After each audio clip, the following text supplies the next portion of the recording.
भोलेनाथ दरबार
माही गुप्ता जी की तरफ से ढेर सारा बहार आया।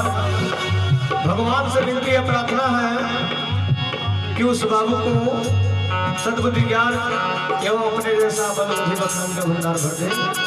दिन दुगुना रात चौगुना हमेशा उनके घरों में खुशियों का बौछार बनाए रहे। प्रेम से हनुमान जी महाराज की। देखिए आगे कैसे बताए कवि ने।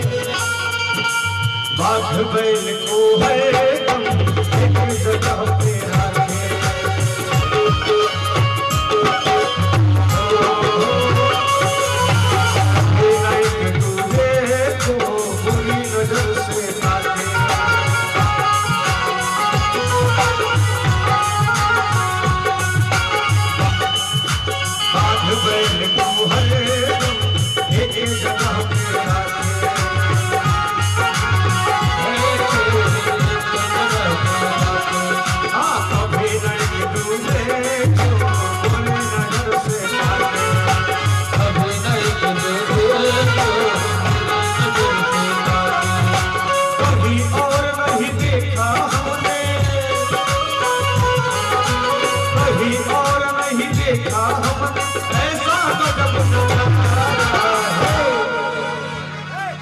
शंकर भगवान की